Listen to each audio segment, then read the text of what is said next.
Let's go. Let's go. Oh, did you want to? Sorry, I'll let you. Next time. I'm in love with you. Snap out of it. I'll have what she's having. Too many guys think I'm a concept, or I complete them, or I'm gonna make them alive. I'm just a fucked up girl who's looking for my own peace of mind. Don't assign me yours. Caustic wit is my religion. I would make a great queen because I am so stubborn. I say when it comes to stardom and Lauren, there are no accidents. Hi, Karen Peterson.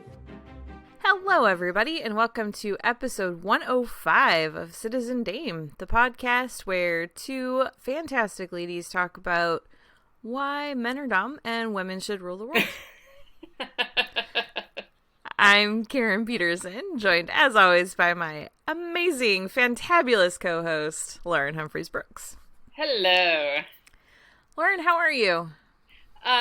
So a little tired, a little annoyed, but otherwise I'm okay. You know, men are just stupid. That's all. They are, and we're going to talk a lot about that. I think that we are, yeah. Yeah, it's going to be great. We just wanted to start off with a shout out. We're going to start doing this every week, which is something we've talked about doing for a long time, and we just haven't. But we're going to just say a big thank you to all of our amazing patrons that help keep this show running. So thanks to Adriana, the Cricket Table Podcast, Michael, James, Kathleen, Carriotta, I hope I'm saying that right, Mason, Matthew, Monty, Nanina, Nicole, Robert, Sharon, Steve, Tao, and Will. Thank you all. Yes, thank you guys.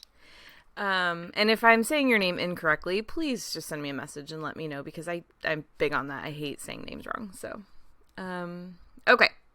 We've got a bunch of stuff to talk about this week. And we're going to start, because this also is kind of a, what have you been up to? And so we're going to start with the Oscars, since that was a week ago. And Lauren, where were you when you heard the news that the first non-English language film ever won Best Picture of the Year? I was in my apartment in Brooklyn. I was very inebriated, and for a moment I was like, "What's happening?" And I was like, "Oh, Parasite won! Yay!" And then I died. So there's that. Yeah. Where were you, Karen? Oh man, I was sitting in the interview room backstage with 250 reporters that all screamed as soon as it happened, because a lot of us thought it might, but we, like, when it actually did, it was just like, oh my god, it actually happened. And it was very exciting. It was very exciting. And the Oscars in general were pretty great this year. I really like the years where no one film really just runs away with everything. And it's kind of interesting that Parasite was the film that won the most awards, with 4 out of its 6 nominations. Next. Yeah. Sorry. No, I was just going to say, yeah, it was quite an interesting Oscars this year. It was very varied. Like, I don't think, I kind of predicted some of it. I figured that Parasite was going to win the Best International Feature. But some of it was just like, wow, this is really cool. Like, this is nice. It's funny because my official final ballot, I got 17 out of 24. But what's frustrating about that 17 is the fact that at some point in the last month, I have had every one of those categories correct. And then there were like a bunch of things where I changed at the last minute to other things. So it's like, I had a perfect ballot this year, but I didn't. And it made me feel like, I'm pretty good at this job. I should do it all the time. So, yeah, no, it was really cool. I was, oh man, I had a moment where I was seriously like, I did not know what to do, and it's like the best terrible choice I've ever had to make, because the way it works in the interview room, it takes about an hour before the winners get back there, because what happens is, like, they're on stage, they accept their award, then you see them get escorted off with the presenters, and then they go through this whole, like, obstacle course of stuff that they do behind the scenes. So they go and get their statuette engraved, they go do their first interview with GMA, because Good Morning America has first dibs since it's on ABC, and they toast with Kelly Ripa. It might be a reverse order, I'm not sure. And then And then they get escorted over to the hotel. There's a couple funny things that people don't know about the way that the Oscars happen, the logistics. First of all, they're at a mall, which is a very LA thing. The Oscars are at the mall. I always think that that's so weird to think about, because on screen you're just like, oh, it's this fancy schmancy theater and all the fancy schmancy people, and it's like, it's a mall. Yeah, the red carpet, like you can't see it, but they have to walk past a Walgreens and a gelato shop and something else, and then inside there's like a coffee shop and like this fancy weird fancy store, and then like on the other side of there's like on the other side of where those shops are, the parts that don't make it onto the show at all, like aren't even covered, there's a Forever 21, there's a Hard Rock Cafe, there's a Johnny Rockets. It's such a mall. It's like a total mall. It's hilarious. There's a Sunglass Hut. It's like, it's really, really funny. And but then, so across the street from this is the Loews Hollywood Hotel. And I say across the street, but what's cool and was very intentional when they built this center, because they built the Dolby Theater, which used to be the Kodak Theater. They built it specifically for the Oscars, but they do other events and stuff there too. But they built up that whole Hollywood and Highland Center, which is the name of the mall, and then they built the Loews all together so that everything would function as one useful space. And so they have all these tunnels that connect from the Dolby over to the hotel, so you can actually get from one to the other without going outside if you have the proper access.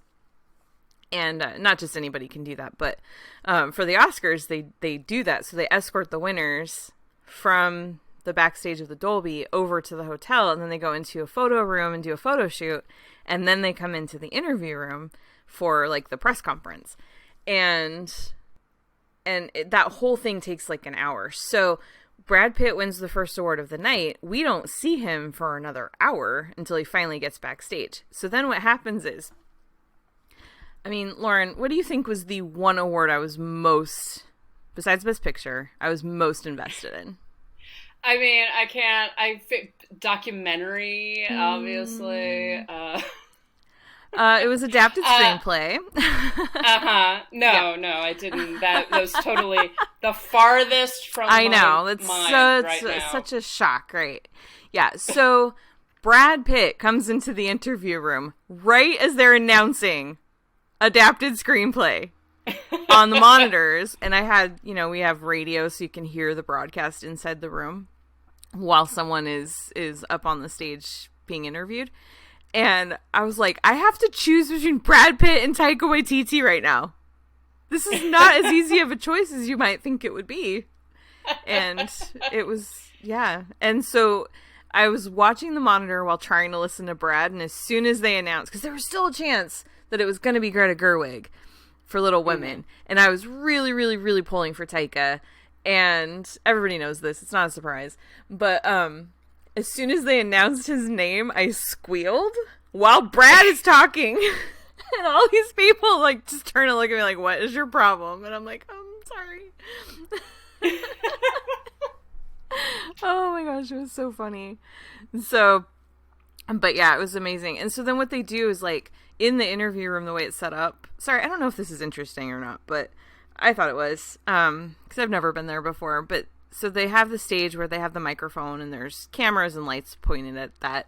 And there's a moderator. And in front of that, there's a couple of rows of seats that are facing the stage. But then behind the chairs, there's all these rows of tables that are perpendicular to the stage. So you've got people lined up on both sides of the tables with computers and, all kinds of stuff doing work. And every seat has a card with a number on it. And so if you want to ask a question, you hold up the card, and then the moderator will just call your number, and then you stand up and introduce yourself and ask your question. And so Taika was he ended up being the fourth winner to come in, because Bong skipped the interview room until the end. He just came in once for everything. So he had won an original screenplay, but we skipped over him. So Taika's the fourth person. I have not asked a single question yet, because there's only been 4 winners. And I was like so nervous about it. But as soon as they announced that he was coming in, I shot my hand up in the air with my card, and I got to be the first person to ask a question. And I was so nervous about it. But he's just so charming and delightful that it was just awesome. Yeah. That sounds so cool. No, that is interesting, because obviously most of us plebeians who do not get to go to the Oscars obviously just get to see, you know, the award ceremony and the interviews and stuff like that, but we don't really know how it works, like how it's actually arranged. And I mean, I know I've been to film festivals and stuff like that where they've had red carpets and things in a much smaller scale, obviously. Yeah. But it's always really weird to see that from the actual perspective of the way that it's set up, because it looks so glamorous on a screen, but there's like an actual logistics to it and people working behind the scenes and like tables with cards, you know, things like that. Yeah. Yeah, it's pretty cool. Because they lock down, because the show starts at 5, the red carpet arrivals start at 1:30, so they open the carpet to the guests at 1:30, and before that, anybody who has a credential for any area, they're allowed to just run around on the red carpet until 1 o'clock. So, but we had to be in our fancy clothes by 12, because we still had to dress up, even if we're like behind the scenes. Yeah, so I was running around with one of the writers from Awards Daily, and we were just all over the place, just taking pictures on the red carpet and like, wait, can we go over? Nobody's stopping us from going that way? We can just go over there? Like, this is so cool, you know? It was so fun. We did the whole red carpet and like went up the stairs and took pictures and stuff like out in front of the theater. It was just so much fun. And for someone like me who has been pretty obsessed with the Oscars since junior high school, it was a dream come true. It really was. It really, truly was. That's really cool. And being in the interview room, it's hard, because it's like you're really trying to pay attention to a lot of things at once. But it was just such a fun experience to get to be part of that mechanism, you know? So that's great. That's really cool. Yeah. But yeah, so there was a lot to talk about with the Oscars, but a lot of things have already been said and written, so we're just going to kind of boil it down to a few things. Let's see. First of all, Natalie Portman made some news this week as a bunch of people praised her and a bunch of other people had some thoughts, myself included, on the coat that she wore to the Oscars, because she had it embroidered with the names of female directors that were not nominated for Oscars this year. And she was trying to make the point of like, hey, these ladies aren't here. They all should be. I'm bringing them with me in this small way.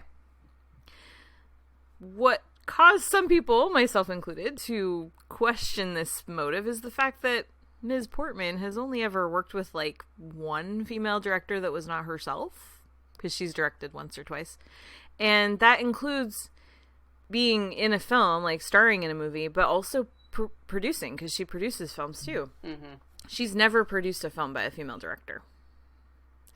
So, Lauren, let's start with you, because I've been talking a lot already. What are some of your thoughts on what Natalie was saying and what she actually does, and that? I mean, it was interesting because I saw a lot of different reactions to this initially, and there was an interesting article that I don't have up right now, but I would put it in the show notes after we're done. But it was basically talking about the fact that she has attempted to produce films with female directors and with female creators that haven't panned out. And I think that there were several, like when, when Jane Gets Her Gun was supposed to be one. There were a couple that she was interested in working with female directors, interested in like developing projects with them, and then either she had to drop out or they had to drop out, and the films got produced differently. I think that one of them was she was in line to play Ruth Bader Ginsburg in On the Basis of Sex, which then she had to leave, and she actually brought on what? She brought on the director, Mimi Leder. Yeah, she brought on Mimi Leder. So it was. So I absolutely agree with the criticism, because it feels very performative to be like, oh, my Oscar coat my Oscar cape, my Dior cape, is embroidered with these female directors' names, and I think that on the one hand, it's bringing very good sight to that, and saying like, this is not cool, guys. Why are we still at this point where we cannot nominate a female director for best director? So I understand both the criticism of her for that, and then I also think that it seems like it needs to be tempered a little bit with an understanding that she has tried and that it just hasn't worked out. At the same time, as you're saying, she is a woman with a great deal of clout.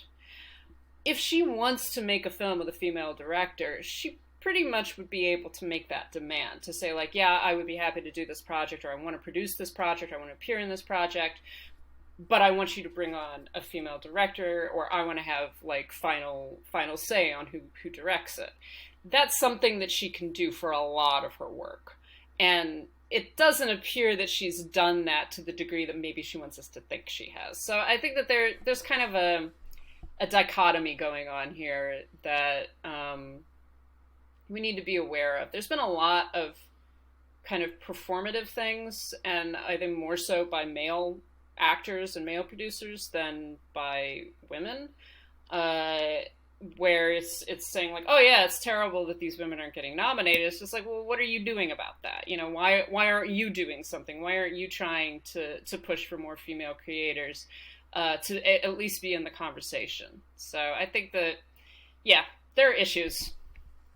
Yeah, I mean, you pretty much summed up exactly what I would say too. I think that it's this kind of tricky situation right here, because it's like, I agree with her. There were some amazing women that should have been nominated this year, not just for directing, but for their scripts too. Lulu Wang, the ladies that wrote Booksmart.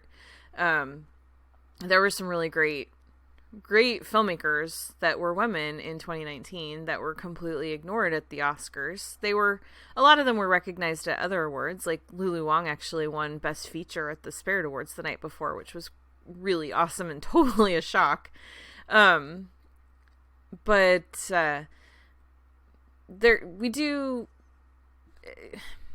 important to call attention to these issues and to keep reminding people of these things, but at the same time, you have to still have your integrity about it. And like, if Natalie really wanted to promote female directors, she doesn't have to be in their movies. Sometimes their scheduling doesn't work out. I think actually it was Mimi Leader told me that Natalie Portman was supposed to be in the movie and had to drop out because of scheduling, and that they couldn't wait for her. She originally wanted to, but they couldn't.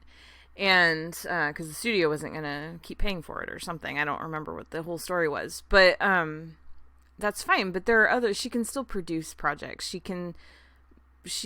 works with a production company, and she can be seeking out female projects. There are lots of things to do where she can support women. And it's not that she's not, because that's the thing. Like this article that you talked about.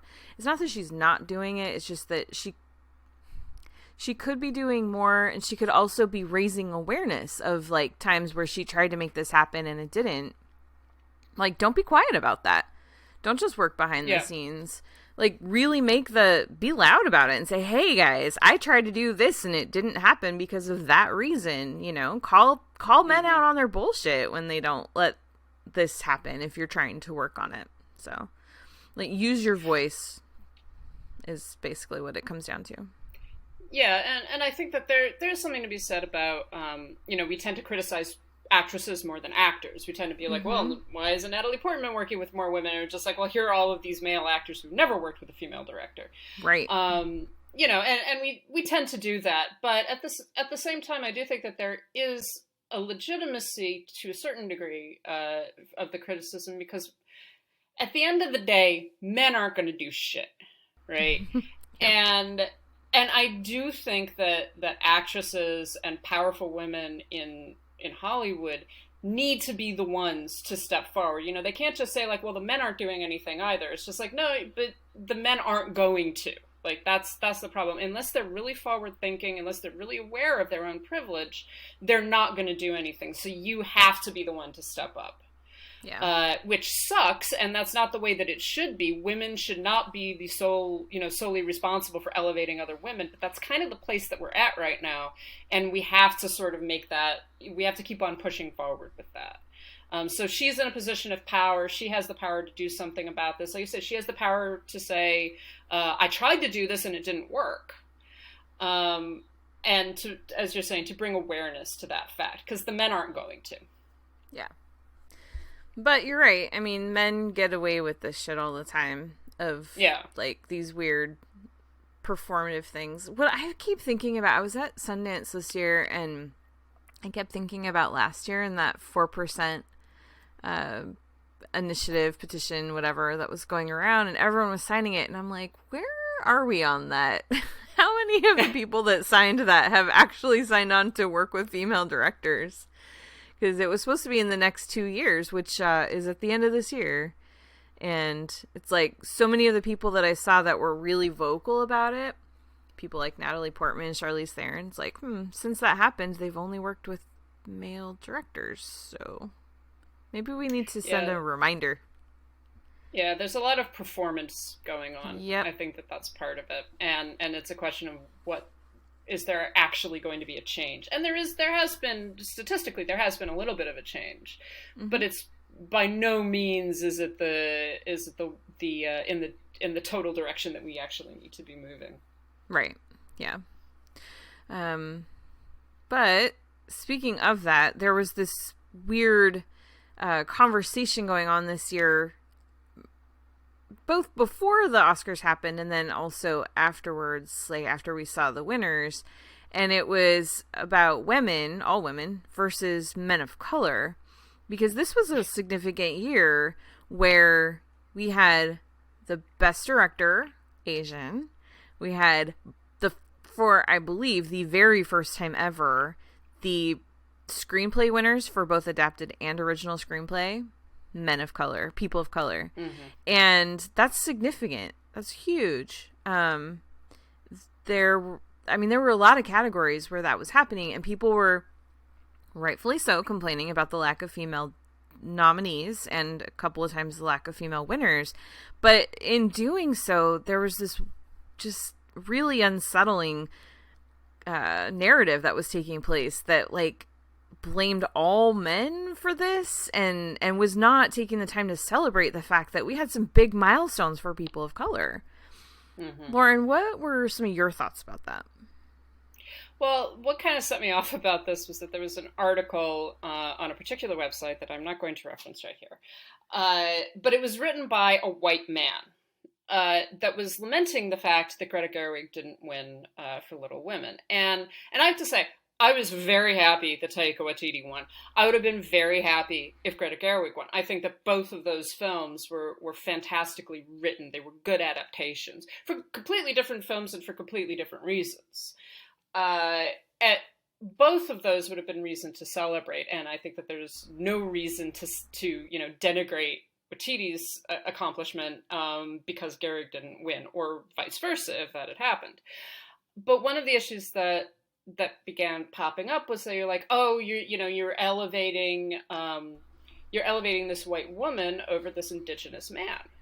And I saw a lot of people actually accusing women of being racist. And I was like, whoa, wait a minute.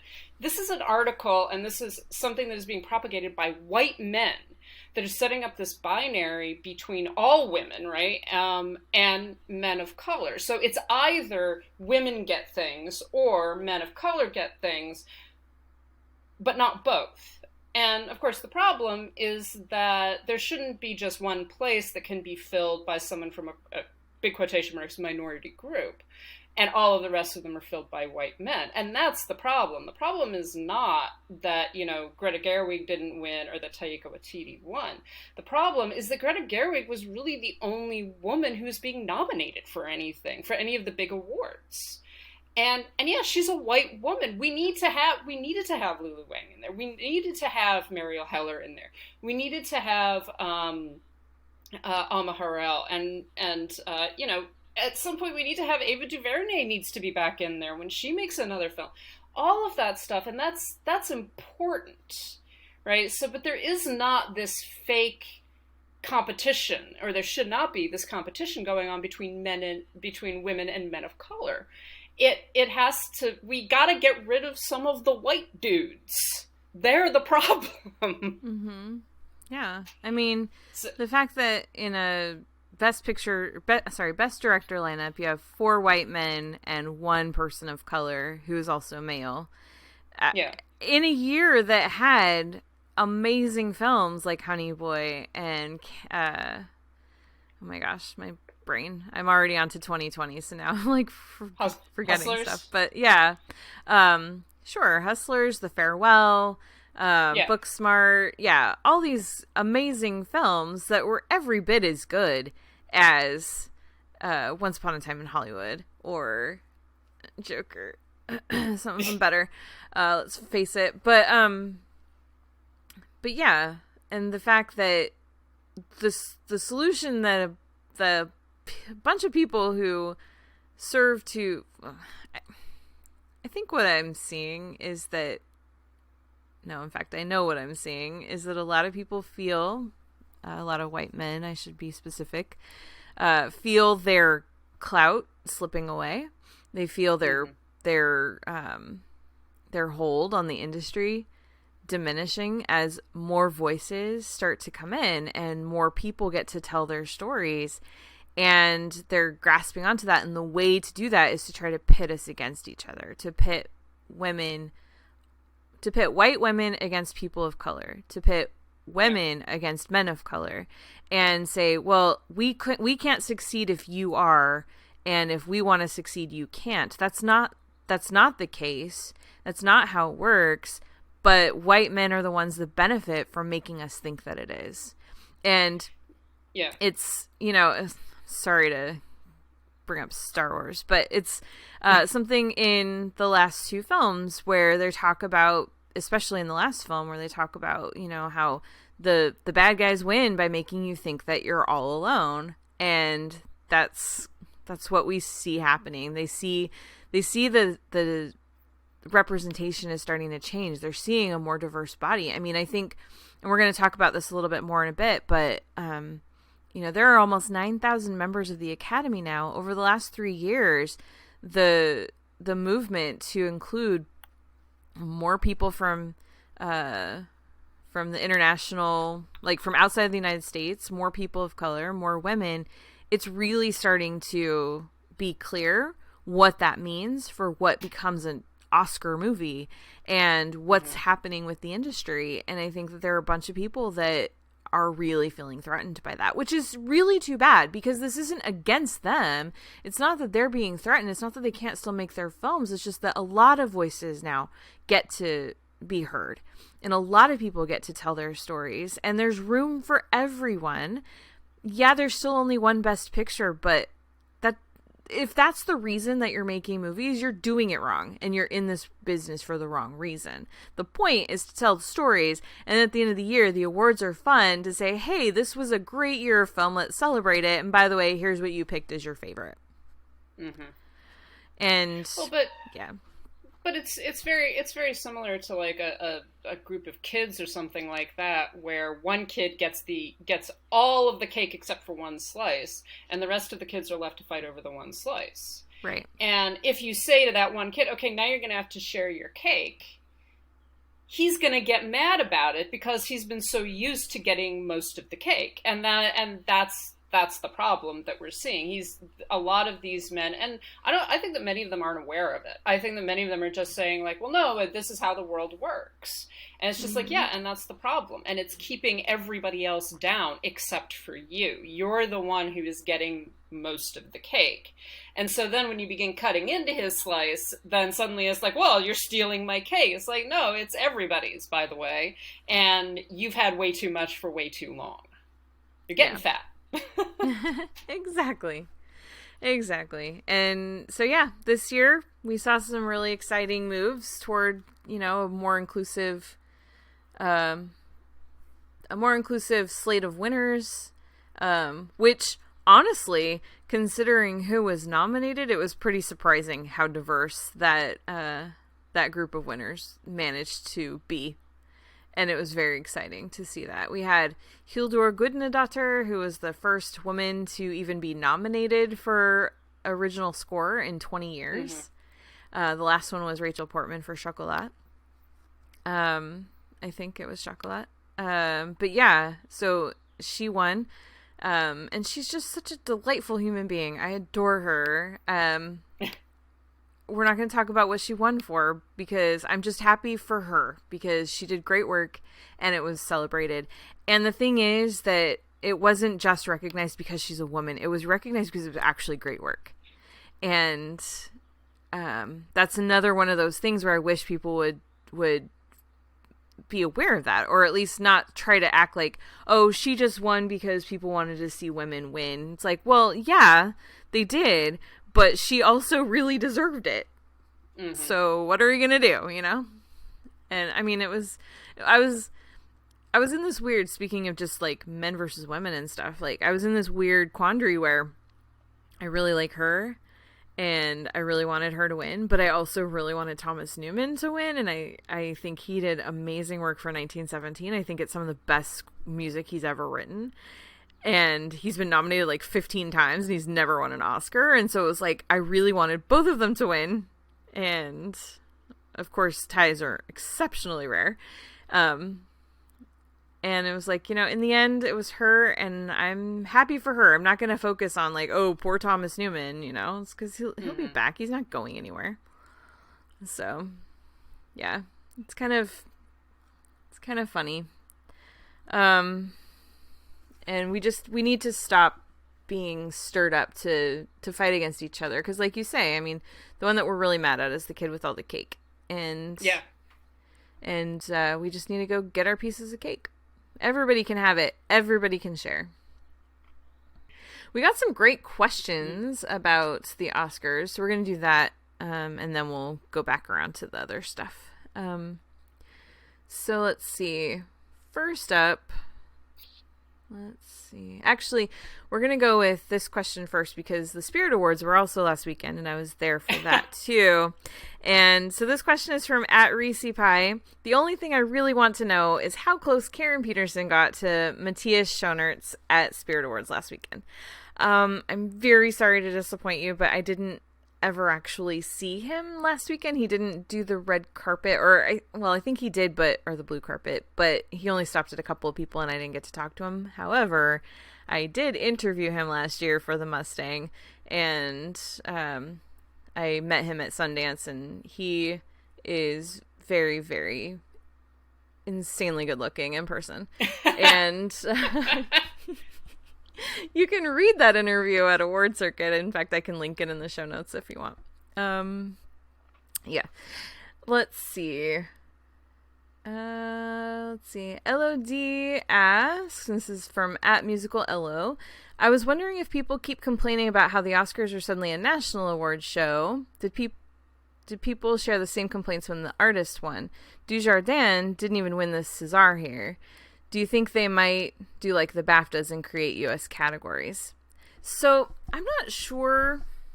I think that the National Award Show conversation actually came out of a joke that Bong Joon-ho made at... I don't remember if it was...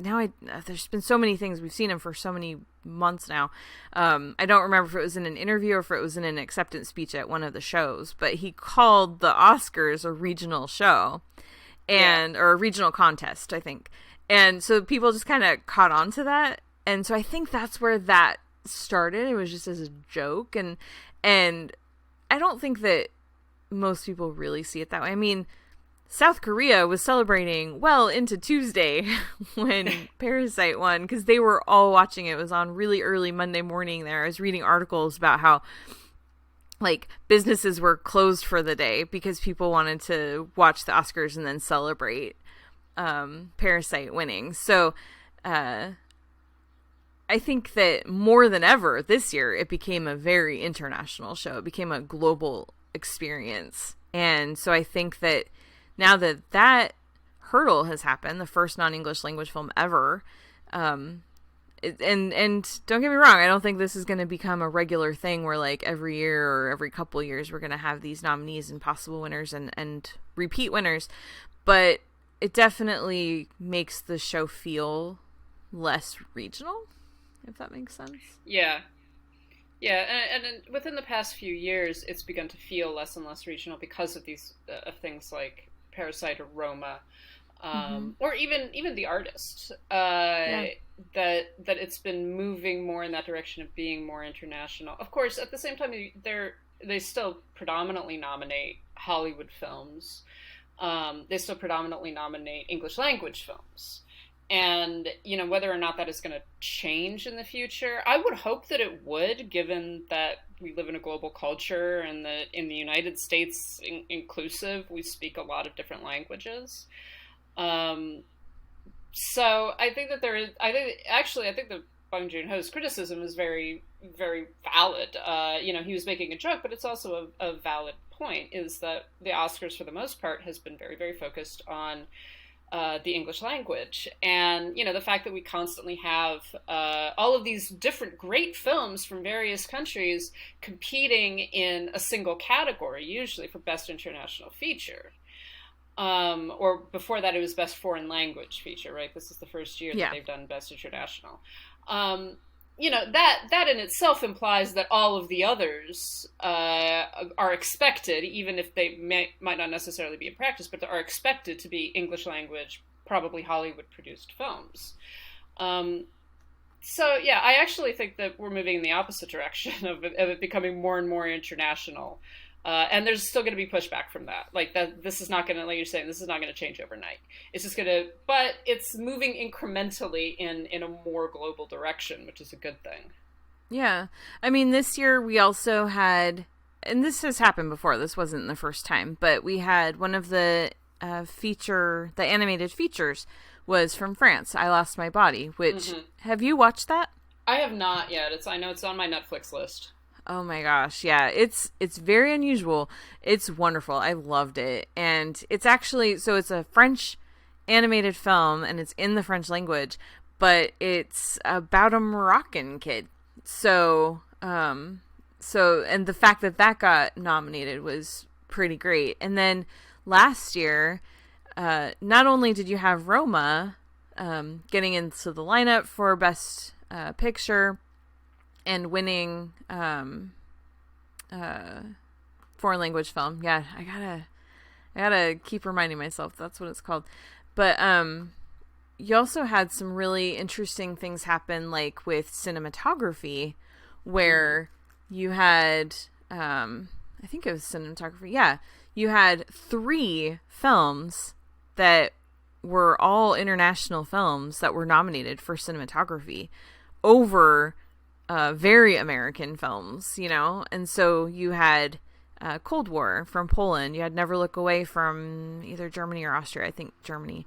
And you had Roma from Mexico. And so that's huge. And I think those kinds of things, when you start not just seeing films from the Best International lineup make it into Best Picture, but when you start seeing them pick up nominations for things in the crafts, which I'm trying to get people to stop calling it below the line, but that's what it's still known as. But when you start seeing awards picking up in other places, like, I mean, we had last year, look at the directing lineup. We had Spike Lee for BlacKkKlansman, and then we had Paweł Pawlikowski for Cold War, who is Polish. We had Yorgos Lanthimos, who is Greek. We had Alfonso Cuarón, who is Mexican. And then Adam McKay. I mean, you know, there's always got to be one. But what an amazing lineup last year for directing. And so we're seeing more and more of this. This year we also had Macedonia's international nominee was also nominated for documentary feature. So you are seeing a lot more movement to include more international films. And it's really exciting to see, and I think that this is just going to continue to be the case, and I think that it's not a regional award show anymore, and I think a big reason for that is because they've been moving to diversify the Academy and make it look more like the industry at large. Okay, this actually kind of is a tangent off of that last point. So this question is from Mason at Unstoppable Rant. Has something changed about the Oscars? Moonlight, The Shape of Water, and Parasite are films that wouldn't have won Best Picture 10 years ago. What do you think has changed? So part of it, like we've talked about, is just broadening the Academy and including a lot more non-white American men into the group. I also think that things like Netflix and Amazon and these other services have opened people up to watching a lot of movies they might not normally have watched, whether they're international or there's something like Moonlight, which is a very American film, but about people that we're not used to getting to see on screen and not used to seeing stories told that way. So I think that there's a lot of factors at play there. What do you think, Lauren? Yeah, I think that's about it. That it's the market has expanded. We continue. The world is becoming more and more integrated in a certain sense, where there's a lot more exchange going on, and part of that is because of streaming, and also because we get to know various directors. So someone like Del Toro, who wins for The Shape of Water, he's been very sort of well known both as a quote American filmmaker in the sense that he's making films in America in the English language, and then also as a Mexican filmmaker. And so those things begin to sort of meld together. And I think that we're going to see something similar I think that we are seeing something similar with Bong Joon-ho, because his films have been such big events, like things like Snowpiercer, have been so major films or interesting films in the English language conversation. So then when you go back to things like Parasite or some of his earlier films, there's more of an engagement. There's more like, oh, it's his new film. So you're not really worried about what language it's in. You're worried about the fact that this is the new film by Bong Joon-ho. Yeah. Yeah, It was funny in that maddening, I want to punch somebody in the face kind of way. There was a video. There's a guy, I'm not going to name him. He is a YouTuber that has a movie podcast. And either the night of the Oscars or maybe he recorded it the next day, he did this whole rant about being so angry that Parasite won Best Picture and what he was trying to say so that he could pretend not to be racist about it was that, like, because it won international feature, it shouldn't have been eligible for Best Picture, and that you shouldn't be able to compete in both. He kept trying to say, like, I wouldn't have cared if it was Joker or Little Women, when he kept also talking about how Joker was his favorite film. So obviously he did care. And then he talks about how he had not actually seen Parasite. Yeah. I remember this, yeah. Yeah. Well, yesterday I was scrolling around on Twitter and someone mentioned the dude that complained about Parasite winning Best Picture finally watched Parasite, and surprise, he liked it.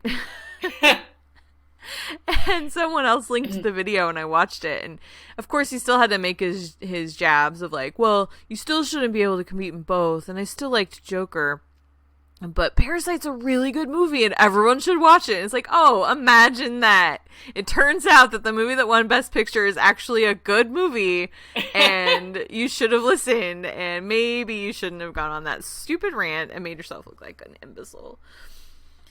Anyway. The point is, try out international films. They're awesome. There's lots of really great stuff out there. There's a whole world of countries, and they're all making movies. This year we had 92 countries submit films for the international Oscar consideration. 92, it's the most ever. And from countries like Nepal and Paraguay and these tiny little places that nobody ever travels to. Well, people travel to Nepal, but just like these places that just are kind of off the beaten path. They're not the big tourist destinations, most of them, and they have film industries and they're making movies and they're telling their stories, and it's really exciting to see that. And I would love to see the Academy actually expand the international feature category and make that 10 nominees too. Why not?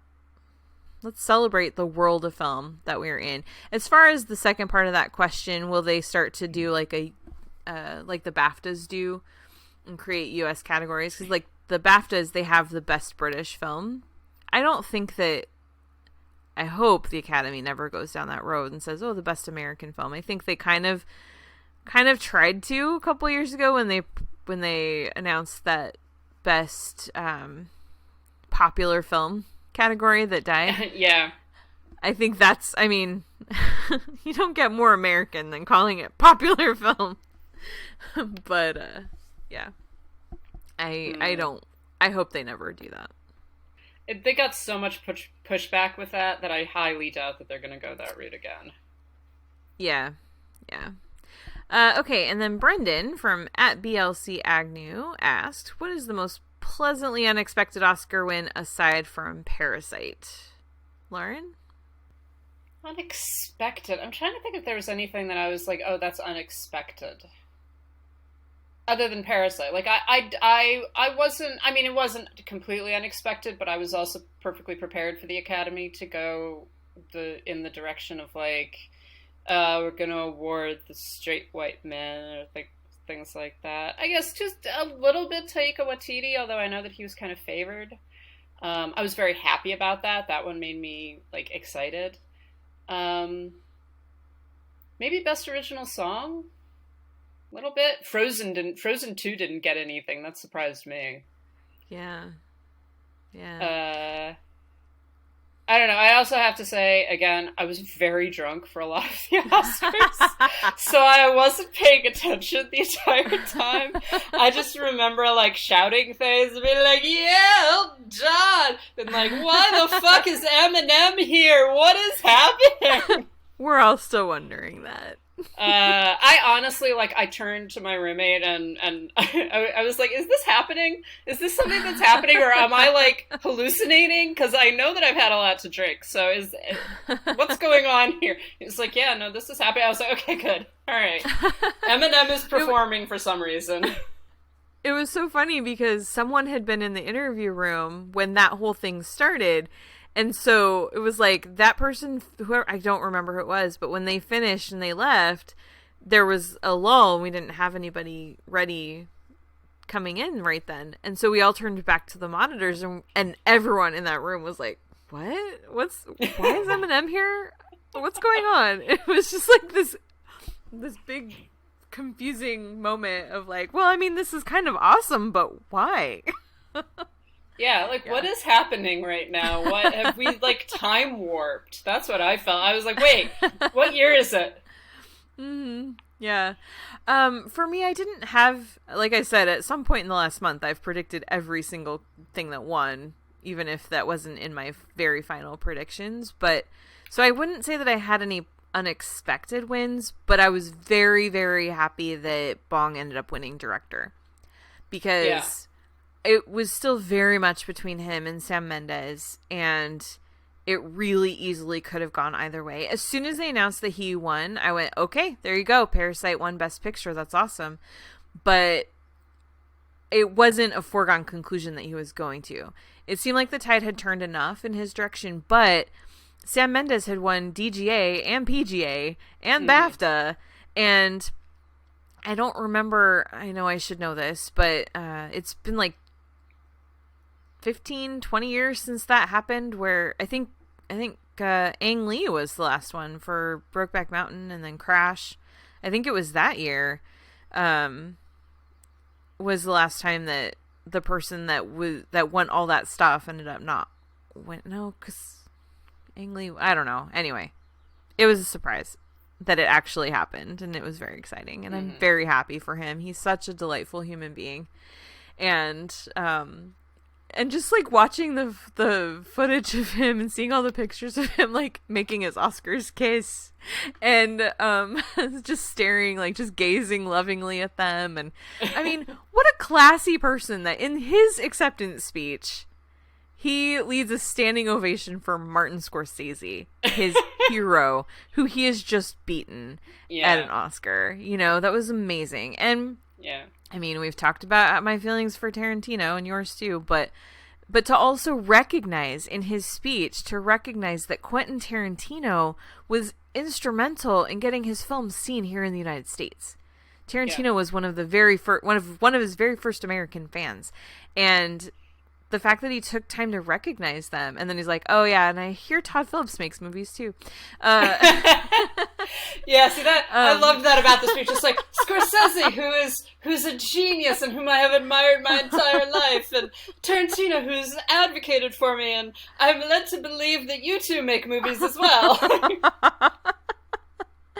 Yeah, which was really funny considering that he was close to losing to Sam, but whatever, it's fine. It was great. It was such a great moment, and yeah, I loved everything about that. Any final Oscar thoughts? I think do we have one more question? Do we? What is the worst movie to ever win Best Picture? Oh, yeah. Sorry, missed that one. That's from Noah Saturn. What is the worst movie to ever win Best Picture? What is the best movie to win Best Picture? Yes. I was looking, so I was actually just scanning through here the movies that have won. So I was looking at them, and I was like, oh, actually, you know, like scanning through from like the very, very beginning, I was like, oh, actually, there are a lot of really good ones. You know, maybe some that are not my preferences, but they're still good films, right? Yeah. And then I began getting into the more modern period, and I was like, oh, they do begin to suck. Like, I think, I mean, I would probably say Green Book is the worst, just in terms of the quality of the film. I am not a fan of Titanic, nor am I, but it's a well-made film. I'm also not a fan of Argo, which I'd completely forgotten won. Yeah. Everybody forgets about that one. What about Best? I have no idea. That's one where I'm just like, there've been so many good ones for different reasons, that, you know, like I don't. Some of them I'm like, you know, I can't. It's like me making a top 10 list. Like I can't compare these films because they're very good films, but they do completely different things. Yeah, I hear that.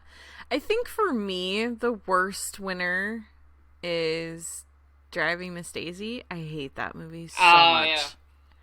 I hate it. And I love Jessica Tandy. I love Morgan Freeman. I hate that movie with a fiery passion. And yeah, so I think that to me is the worst one.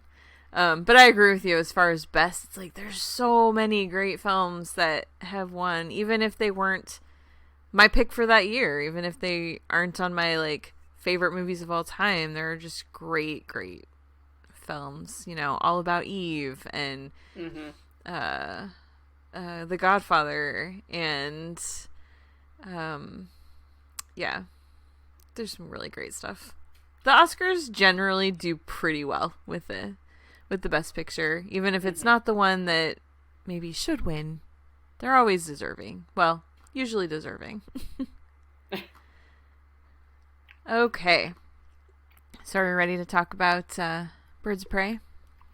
I'm always ready to talk about Birds of Prey. I've been talking about Birds of Prey since I saw it twice this week. Okay.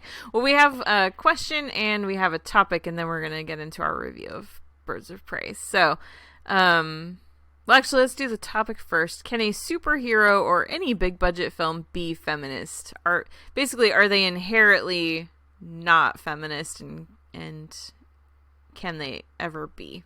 It was a weird topic that happened on Twitter where someone said that no superhero film can ever be feminist. It's not possible.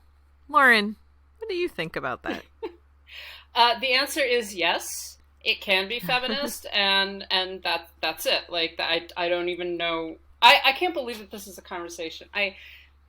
I think that, and I understand some of the objections that people have made about corporate feminism and the corporatization of feminism, that we're going to kind of, it's almost like a trend, you know, this is the new hot thing, so that's what we're going to try to do. And there's definitely criticism to be made there. But I think that some of the best feminist or anti-racist or progressive films have actually been made within the system. And that's one of the ways that you begin to change the system, is by saying, like, this kind of thing should be acceptable. This kind of thing needs to be talked about in kind of a big budget way. I've said before that one of the things I really admire about Thor Ragnarok is the fact that Taika Waititi managed to sneak in an anti-colonialist narrative in a film, in a big budget superhero film about a Norse god. Like, I think that that's really spectacular. And I think that there have been similar things that have happened with feminism, including the film that we are just about to discuss. Where you manage to not sneak in necessarily, but craft a feminist narrative and a progressive narrative that acknowledges all of the complexities of being female within this franchise, where it's sort of saying, okay, so this is a franchise that people are going to go see, so let's actually, use it to do something new and to do something different. I think that Mad Max Fury Road is a perfect example of that. It took this ridiculously testosterone-fueled franchise, and it was just like, and now we're gonna make a movie about how patriarchy is evil and damaging, and look at all of the women, and we're gonna keep the male lead silent for 3/4 of the film. It's fantastic. It's wonderful. Like, so of course these kinds of films can be feminist. Yeah. I can't imagine looking at Wonder Woman and saying that Patty Jenkins made a movie that's not feminist. I mean, the whole thing about Wonder Woman is she gets into the middle of this brutal war and realizes that the way to fix this isn't through more violence, it's through love. And she is a person that can kill everybody if she wants to. She has that ability, but she chooses not to because she's strong and because she has the ability to decide for herself, and she has a mind of her own. And I look at Captain Marvel and these other superhero films that are all about standing up to powerful men who try to hold women back. And and in both of those cases, women are working with male allies that are helping them accomplish their goals. And those men recognize their abilities and stand back and let them do what they got to do. Yeah, support them. Yeah, exactly. So this was such a weird thing that happened. And I was especially astonished that it was a woman that said it. I couldn't figure that out. I was just like, I don't understand why you think that this is not possible. And she never really clarified that either. So, or else if she did, I didn't see her clarification later. But it was very weird. But it does lead into our conversation about Birds of Prey. And before we get into really talking about the movie, we did have one other question from LOD, which is at Musical LO. Because I'm a professional late person, I don't know if you talked about this in the previous podcast. Good news, we didn't. So you're not late at all. What did you think of the marketing campaign for Birds of Prey, and do you think it will do what Aquaman did and take its time to get a good box office with the help of word of mouth? I don't know. I suspect this is going to do more of what Ghostbusters 2016 did, where it's going to do gangbusters on streaming.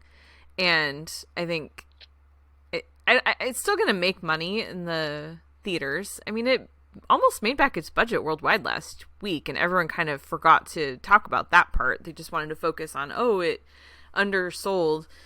But I kind of suspect that some of the damage has already been done because there are a lot of people that were really celebrating the fact that it didn't make $100 million opening weekend. And so I don't think that the box office is going to turn around substantially, especially this weekend. You've got a very family-friendly movie that people are actually saying is pretty good, and that's Sonic. But I think that this is going to have a very long shelf life, if that makes sense. I think this is going to stick around for years once it leaves the theaters and people find it at home and realize, this is actually a pretty good movie. Kind of like that dude realizing Parasite was actually a pretty good movie. So, what do you think? I mean, I think, I think both of us sort of exist in this world where a lot of the people that we interact with about films are film people, right? So people who know the backstories, who know kind of what types of films what type of film this is. And one of the things that I noticed is that I began advocating to some of my non-film friends, just like, oh my God, you guys, you love this movie, go see it. And they were like, really? It's like, because it's like, it looks just like, it doesn't look great and all this. And then I began saying like, well, it's directed by a woman, like Margot Robbie produced it. It's this very feminist. And so as I began talking about it, they were suddenly like, oh, I didn't realize that, And so I think that what a lot of people were seeing was like, oh, it's a Harley Quinn movie. Suicide Squad sucked. I don't really want to go down this road again. And they weren't realizing what was actually existing underneath that. So it had an uphill battle at that level. I don't know. I mean, it actually, and there have been a number of articles saying like that although this came underperformed in terms of expectations, it has actually done very, very well by every other metric. So I think that we have this tendency that whenever a new superhero film is released or comic book movie is released, if it doesn't break records, it's a failure. And that seems to be what's happening here. It hasn't broken records, therefore it's a failure, but it actually seems to be something of a success. I think that we'll have to wait and see how it continues to perform. I know I've been to see it twice now. Both screenings I was in were packed, and everyone was having a good time. So that's my anecdotal I'm going again evidence. this afternoon. I am this close to going again a third time. Do it. Yeah. Well, let's talk about Birds of Prey, since we did not talk about it last week because you hadn't seen it yet, and I didn't want to do a review until you had. So, Lauren, I am going to turn it over to you because you have been over the moon. Sorry, spoilers for what your review is about to be if people haven't read it on our website yet. But yeah, you love this movie, so why don't you talk about why? Yes, I loved it. I had several people, including you, Karen, say to me, they're just like, oh, this movie was made for you. I was like, oh, okay, that's nice, And then I went in and was like, oh my God, this movie was made specifically for me. Kathy Ann was just like, you know what we need to do? We need to make a movie for Lauren. And I was, thank you so much. Yeah, I loved it. I loved it. Like, I'm not going to go into all of the details of plot and everything, because I kind of do that in my review on the website. But I just think it's a cathartic film. It is very violent, which I was happy about. It actually deals with some very serious issues, not just of violence against women, but also of trauma, of recovering from manipulation and from abuse, of the fact that you can't completely recover from it, that this is always something that is going to shape you. But that you can make a choice about what sort of person you want to be. And it is very much about women of all kinds and for all different reasons, sort of liberating themselves from the patriarchy, from the control of men, and saying like, we're important and we're strong and we're talented. We actually have something to offer the world beyond what we're being told we should offer.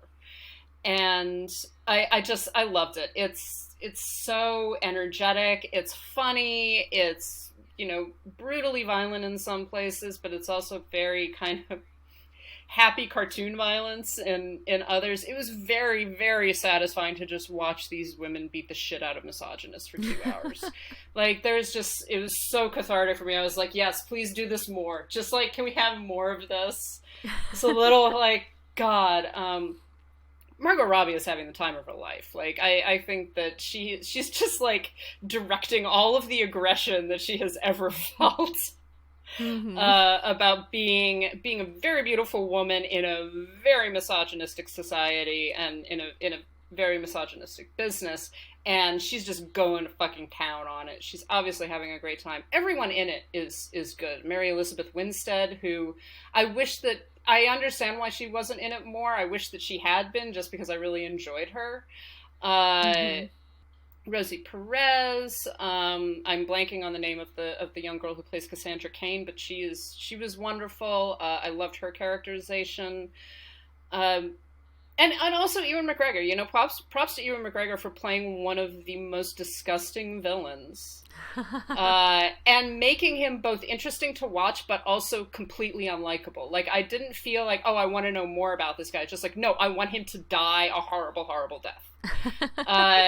And that was wonderful. So yeah, I honestly loved every minute of this film, and I loved it even more the second time I saw it, because I actually got to pay more attention to some of the quieter moments.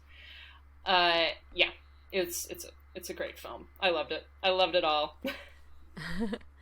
It's funny because, I mean, obviously I've known about this movie for months. I knew it was coming. I was not interested because because Suicide Squad is so terrible. And so I was just like, well, I'll see it because I have to. There were a couple. I run the film department at Award Circuit. I'm the assistant editor, and so I make the assignments for reviews. And two of the guys both asked me, like, "Oh, can I do Birds of Prey?" And I was like, "No, I'm doing that one." Even though I didn't want to see the movie, I knew that I needed to be the one to write that review because I'm the only woman in my department currently. I'm working on that, But yeah, I was just like, no, I'm going to write this, but I was still not looking forward to it. And then when I was at Sundance, they did a media screening here in LA and the embargo broke. And so I was seeing all these tweets from people about like, oh my gosh, Birds of Prey is actually really good. And they're from people like women that I really respect. And I tend to agree with them on stuff, not on everything, but you know what I mean? And so just hearing the buzz, I was like, well, maybe I got this wrong. And then someone circulated the clip of during a big fight scene where Harley passes a hair tie to Black Canary. And I was just like, okay, I'm in. Like, that was the moment where I was like, all right, they got that right. They got everything right. I'm sure of it. Like, this is going to be something really special. And so I got to see it the week after I got back from Sundance. And I was just smiling the whole time. I was so into it. I loved it. I was laughing my face off. I was sitting with my friend Jazz, and we were just having the best time. And then after it was over, we're walking out of the theater just like buzzing with how much we loved it. And we ran into this guy who is also in HCA with us, and we're like, "Hey, how did you like it?" And he goes, "That movie was a piece of shit. Holy shit, like that was awful." And we just looked at him like, okay, well, conversation over, bye. we didn't even talk about our thoughts. We were just like, forget it. There's no point. There's no point in getting into it, you know? But yeah, I was so excited about it. I loved it so much. I loved the characters. I agree with you. I wish there'd been more Mary Elizabeth Winstead. I also wish there had been more Black Canary, more Journey Smollett Bell? Journey Smollett Bell, yeah, she's fantastic. I love her. I really want a separate movie for her because she's so much fun. And we got to see just a tiny bit that she actually has superpowers, and I wanted to know more about that. Yeah. Sorry if that's a spoiler. Yeah. But it was very cool. I think that we can talk about spoilers. All right. So just yeah, we were going to do a spoilery episode, weren't we? So just to warn everybody, we are going to talk about spoilers because there are things that I want to discuss as well. Yeah, so if you haven't seen the movie yet, turn this off, come back later, and finish listening after you watch the movie. I loved Black Canary. I liked the fact that like I was saying, that there are all of these different female characters who they're not just like all have been abused by men or anything like that. They're all trying to navigate a very patriarchal and very dangerous world for women, and trying to survive. And Black Canary is a wonderful example of that, because she starts out as like she's a singer, and she's Roman Sionis, who's played by Ewan McGregor. She's his singer, and then at a certain point she becomes his chauffeur, and his driver. And so and this entire time she's got this kind of dichotomy going on, because on the one hand, she is not a bad person. She does want to help people. She does want to protect people, but she's also trying to survive, and she's trying to keep herself safe as much as she tries to do small things in order to keep other people safe. And and there's that moment when she's leaving the club, and she sees Harley being kind of pawed at by the very drunk Harley being pawed at by this man, and she is about to walk away, and then she's like, you know what, I can't fucking walk away. I can't let this happen. And she knows what's happening. And she turns around and she's actually like, okay, I'm going to do something about this. But that dichotomy keeps on getting played with throughout the entire film. And they do that with her character. They do that with Harley. They do that with Renee and with Huntress. This kind of like, we have to exist in isolation and we have to keep ourselves safe. And then it's as soon as they actually begin making connections with each other that they can actually do something versus just trying to be safe. And it's a really powerful message, actually, about the community of women. Yeah, and it's one of the things that, I mean, it culminates in something so simple as that hair tie in the middle of the fight scene. Yeah. And why that mattered to me was, I mean, it's a hair tie, who cares? But why that really mattered was because you have these women who are from totally different walks of life, who, for various reasons, have reasons to not work together, but they all do because they need to, and they don't even question it. They're just like, yeah, okay, we have this common enemy. We need to deal with this. We're just going to do what we got to do. And the thing is that is how women work. Most of the time, that's what we do. We set aside our differences and just get shit done because it needs to be. And that's not the story that men like to tell. They love these stories about women fighting against each other and women not getting along. And so I'm going to get a little bit personal for a minute. So I went on a mission for my church 20 years ago. And at the time, it was less common for girls to go. I mean, they did. There were a lot of us, but it was definitely not like it is now, where it's like a lot of girls go on these missions.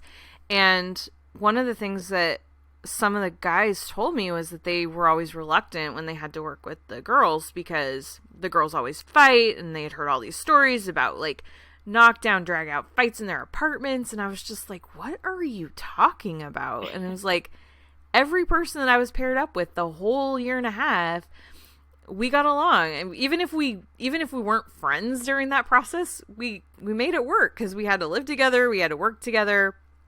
And we just did, and that's the reality of women. But for some reason, men have this weird idea that women always are pitted against each other, probably because they're the ones doing the pitting, but that we can't figure out a way to get along. And I don't know where that narrative started. I don't know why it's perpetuated, but thank goodness we have people like Kathy Ann making movies now and showing that, no, the reality is that women will come together when they need to.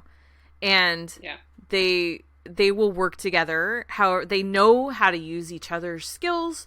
They know how to make things work. And like, oh, you can do this, great, you're on that. You go over here because you have this skill, you have that ability, And that's what we see throughout Birds of Prey, not just in this big, climactic fight scene, but throughout the movie, as they're making plans, as they're just getting into positions and meeting each other and figuring out where they need to go. They're constantly cooperating in whatever way they need to.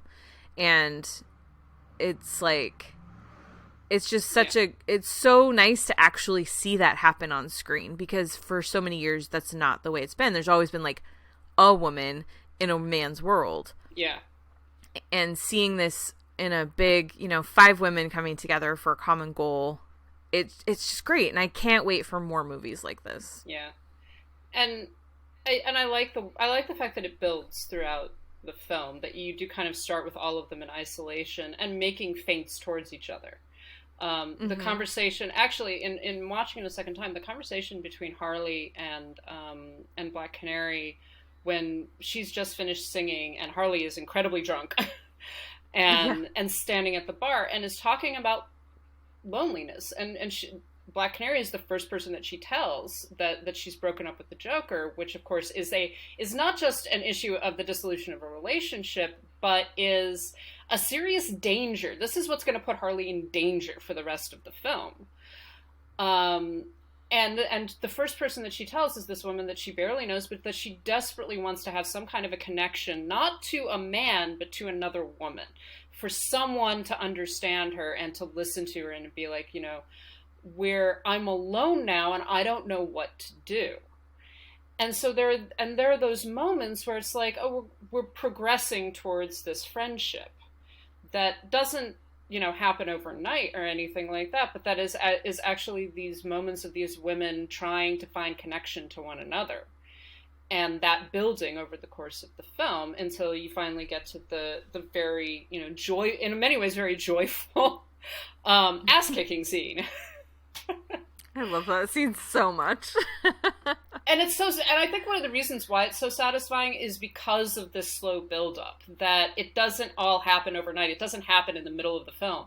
It slowly comes together over the course of everything and over the way that the characters change, especially Harley, because she's the one that we focus on the most.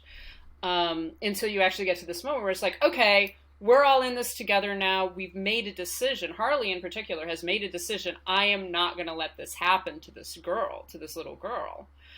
And we have to all work together. And because of that, it's like, all right, so we're going to work together. I also, one of the small moments that I love is where like Huntress like rides down on the corpse of like a guy that she's just killed with her arrow and like down this slide, and she like slides to a stop and everyone is staring at her and she's like, what?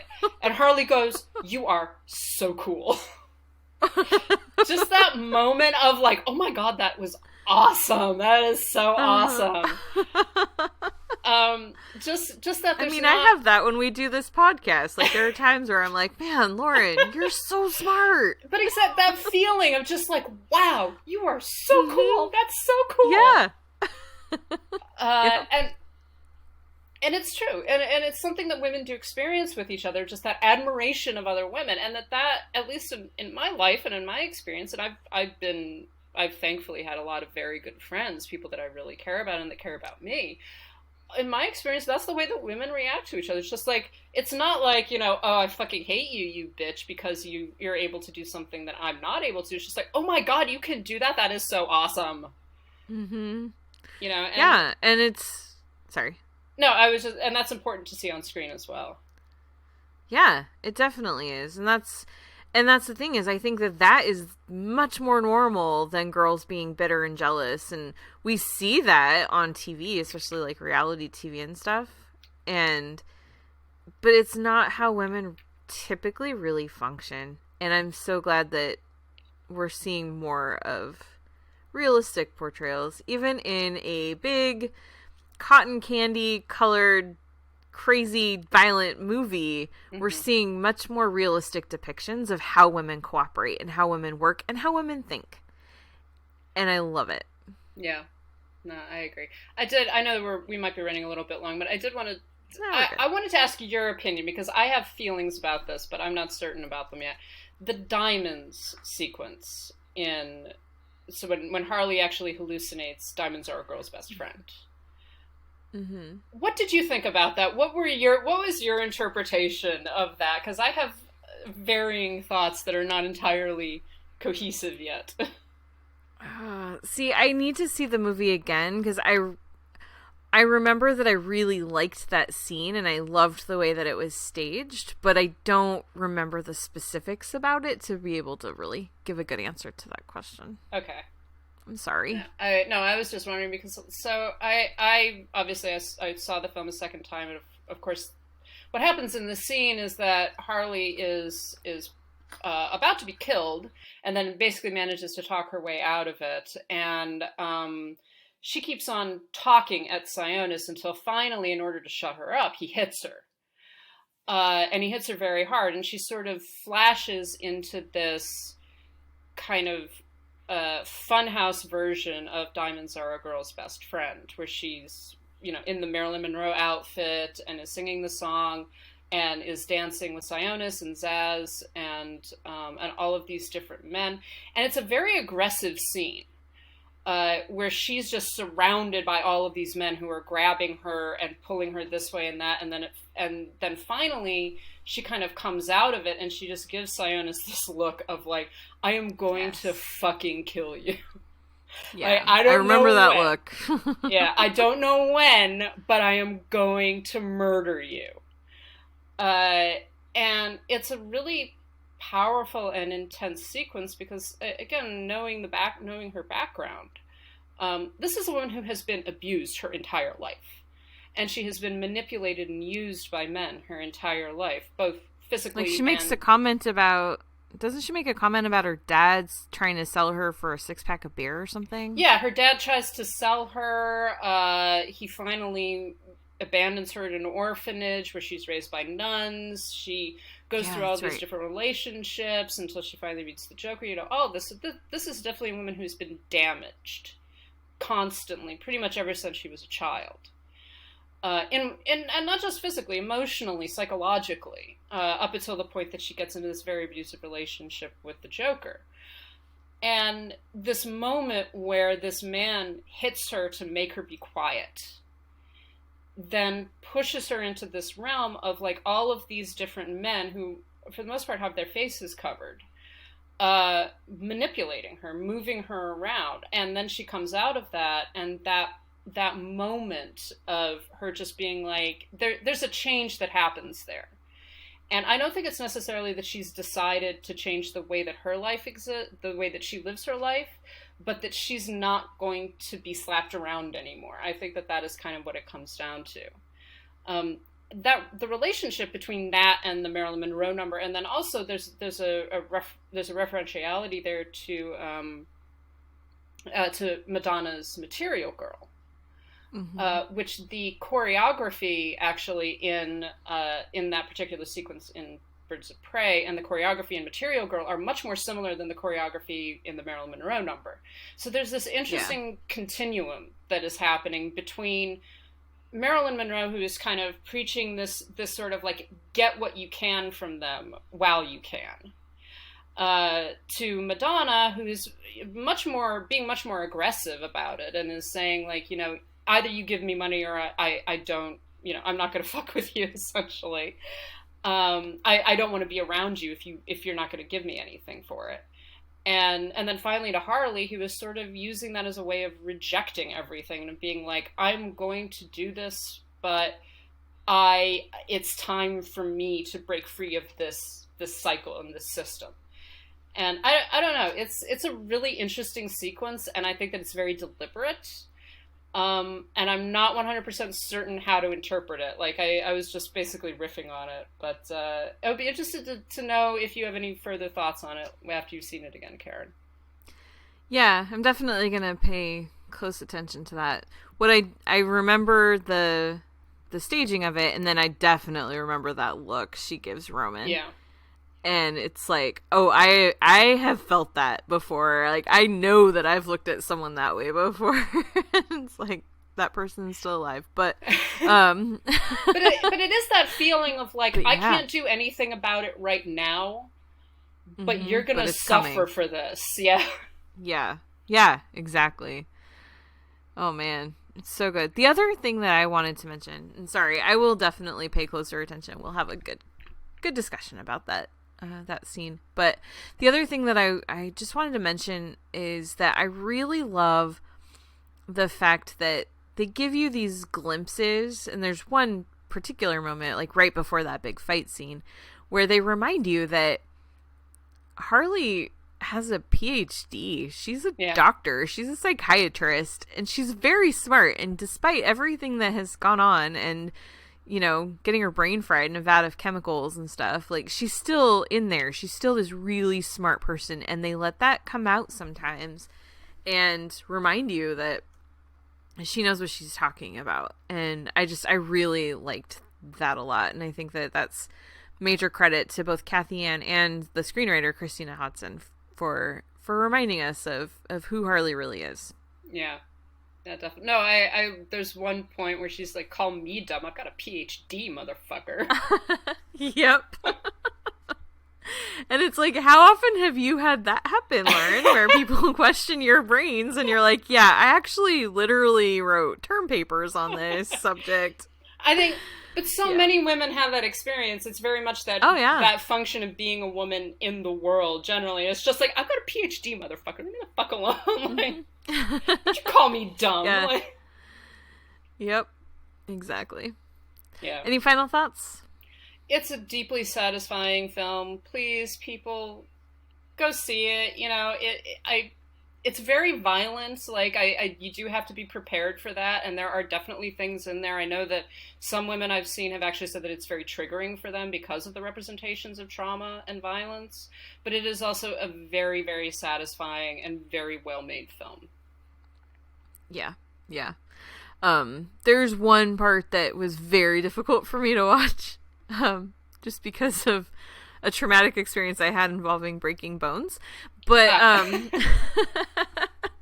but it was just so awesome because of who it's happening to and what's going on, and yeah, and like you said, I mean, yeah, it is very violent, but like you pointed out at the beginning of this conversation, a lot of it is very cartoon violence. It's very comic, and so it's not like war where you're seeing, you know, bodies being blown apart by bombs. It's like it's almost like just a hyper violent cartoon, and I don't know, for me sometimes that's just different, and it just feels different, and so yeah, it made it much easier for me to watch it. Yeah, I actually think that some of the more disturbing sequences are the smaller things. So the guy trying to abduct Harley. The face peeling scene is very violent. But again, you don't see that much. You don't see that much. It's actually it's more about the implied violence. Exactly, yeah. It's like what you see in your head is so much worse than what you're actually seeing with your eyes. And also I have to say the way that the camera looks at women, and in particular in certain scenes where I was deeply appreciative that it was not a man directing this film, including the scene where Roman humiliates one of his club goers and makes her dance on a table. And the way that's a very disturbing sequence, and it's very troubling. But it works so well because, again, it is not sexualized particularly. It isn't about her. It's not about the camera looking at her and consuming her. It's about the fact that this man is so horrible and is so willing to just humiliate people, particularly women, because he's angry. Just because he's angry at something. And it's very powerful in that it is so subtle and so subsumed that it doesn't do some of the things that we might expect it to do. In some ways it's very difficult to watch as a result, but I like the fact that it wasn't sexualized, that it wasn't fetishized in any sense, and that it wasn't like this, it wasn't there to titillate the audience. It was there to be like, you know, if you didn't get it, this is not just a man who peels off people's faces, which is horrible enough, but this is a man who deeply hates women. And that's an important part of his characterization, an important part of why it's so important that the women are fighting back against him. Yeah, actually, yeah, now, like reminding me of that table, the dancing scene. One of the reasons that that's so significant that it was shot by a woman, that it was directed by a woman, is the fact that the way that it's staged, the way that the camera works, is it's to put you in her shoes and to feel what she's feeling. It's not to be secondhand embarrassed for her from the audience and seeing what the audience is seeing. It's to really be in her head and to really feel her emotions. And I just think that's so much more interesting and so much more powerful. Yeah.